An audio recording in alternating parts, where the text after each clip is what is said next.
আজি আমি leader of the opposition Debabrata Saikia Assam Pradesh Congress কমিটিৰ সভাপতি গৌৰৱ গগৈ ডাঙৰীয়াৰ নিৰ্দেশ মৰ্মে আজি দুৰ্গতজনৰ ওচৰত আমি থিয় হৈছো আৰু ইয়াত এটা হিটলাৰী শাসন ব্যৱস্থা চলোৱা হৈছে মানুহক ইলেকশ্যন কৰা হৈছে 700 ফেমিলিৰ বেছি প্ৰায় 4000 ওপৰৰ মানুহক হিটলাৰী শাসন চলোৱা হৈছে তেওঁলোক খাদ্য বিতৰণ কৰিবলৈ দিয়া হোৱা নাই তেওঁলোক চাবলৈ যাবলৈ দিয়া হোৱা নাই এনেকুৱা বাংকাৰ লগোৱা হৈছে যে দুষ্কৃতিকাৰীহে ভিতৰত আছে এইটো আৰু ইলেকশ্যন কৰিলে কিন্তু মানুহখিনি ক'ত থাকিব এই গৰীব জনসাধাৰণ ভাৰত স্বাধীনৰ আগৰ পৰা থকা মানুহ ইয়াত অন্তৰ্ভুক্ত আছে এইটো এটা অমানৱীয় পৰিচয় হিটলাৰী শাসনৰ নমুনা ইয়াৰ বিৰুদ্ধে ভাৰতীয় জাতীয় কংগ্ৰেছ লেজিসলেচাৰ পাৰ্টিয়ে অনাগত সময়ত সদায় মাত মাতি যাব আৰু এইটো যেটো আপোনালোকৰ সন্মুখত দেখা গৈছে ইলেকশ্যন হৈছে এই মানুহবিলাক বছৰ ধৰি আছে এই মানুহবিলাক কেনেকা জিয়াই থাকিব গৰীব জনসাধাৰণৰ তেওঁলোকক কৰবাত সংস্থাপন কৰিব লাগিছিল গোৱালপাৰা জিলাত এনেকুৱা নহয় যে মাটি নাই কোনোবা যিসকল আৰু তেওঁলোকৰ পৰিচয় পত্ৰ আধাৰ কাৰ্ড সব চেক কৰক চেক কৰি প্ৰকৃত ভাৰতীয় প্ৰকৃত অসমৰ নাগৰিকক তেওঁলোকে ন্যায় প্ৰদান কৰিব লাগিছিল ইয়াত এটা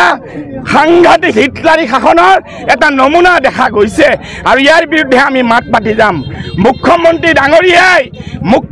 ডাঙৰীয়াই ন্যায় মানুহক দিবই লাগিব আজি যি অন্যায় চকুৰ আগতে মানুহখিনিক যিদৰে জলাঞ্জলি তেওঁলোকক অত্যাচাৰৰ সন্মুখীন কৰিছে ইয়াত আমাৰ লোকেল এমএলএ আছে লোকেল এমএলএৰ কথাও তেওঁলোকে শুনা নাই ইয়াৰ বিৰুদ্ধে আমি শান্ত নাথাকো আৰু এইটো এটা হিটলাৰৰ যি শাসন আছিল সেম সেই শাসনৰ নমুনা ইয়াত দেখুওৱা হৈছে গৰীব জনসাধাৰণক অত্যাচাৰ কৰিলে কোনোৱে শান্তিত থাকিব নোৱাৰে ইয়াত গৰীব জনসাধাৰণ নিষ্পেষিত জনসাধাৰণৰ যাৰ মাটি নাই বাৰী নাই তাক এনেকুৱা অন্যায় অত্যাচাৰ কৰা হৈছে ইয়াৰ বিৰুদ্ধে আমি বহি নাথাকো আজি আমি leader of the opposition Debabrata Saikia Assam Pradesh Congress কমিটিৰ সভাপতি গৌৰৱ গগৈ ডাঙৰীয়াৰ নিৰ্দেশ মৰ্মে আজি দুৰ্গতজনৰ ওচৰত আমি থিয় হৈছো আৰু ইয়াত এটা হিটলাৰী শাসন ব্যৱস্থা চলোৱা হৈছে মানুহক ইলেকশ্যন কৰা হৈছে 700 ফেমিলিৰ বেছি প্ৰায় 4000 ওপৰৰ মানুহক হিটলাৰী শাসন চলোৱা হৈছে তেওঁলোক খাদ্য বিতৰণ কৰিবলৈ দিয়া হোৱা নাই তেওঁলোক চাবলৈ যাবলৈ দিয়া হোৱা নাই এনেকুৱা বাংকাৰ লগোৱা হৈছে যে দুষ্কৃতিকাৰীহে ভিতৰত আছে এইটো আৰু ইলেকশ্যন কৰিলে কিন্তু মানুহখিনি ক'ত থাকিব এই গৰীব জনসাধাৰণ ভাৰত স্বাধীনৰ আগৰ পৰা থকা মানুহ ইয়াত অন্তৰ্ভুক্ত আছে এইটো এটা অমানৱীয় পৰিচয় হিটলাৰী শাসনৰ নমুনা ইয়াৰ বিৰুদ্ধে ভাৰতীয় জাতীয় কংগ্ৰেছ লেজিসলেচাৰ পাৰ্টিয়ে অনাগত সময়ত সদায় মাত মাতি যাব আৰু এইটো যেটো আপোনালোকৰ সন্মুখত দেখা গৈছে ইলেকশ্যন হৈছে এই মানুহবিলাক বছৰ ধৰি আছে এই মানুহবিলাক কেনেকা জিয়াই থাকিব গৰীব জনসাধাৰণৰ তেওঁলোকক কৰবাত সংস্থাপন কৰিব লাগিছিল গোৱালপাৰা জিলাত এনেকুৱা নহয় যে মাটি নাই কোনোবা যিসকল আৰু তেওঁলোকৰ পৰিচয় পত্ৰ আধাৰ কাৰ্ড সব চেক কৰক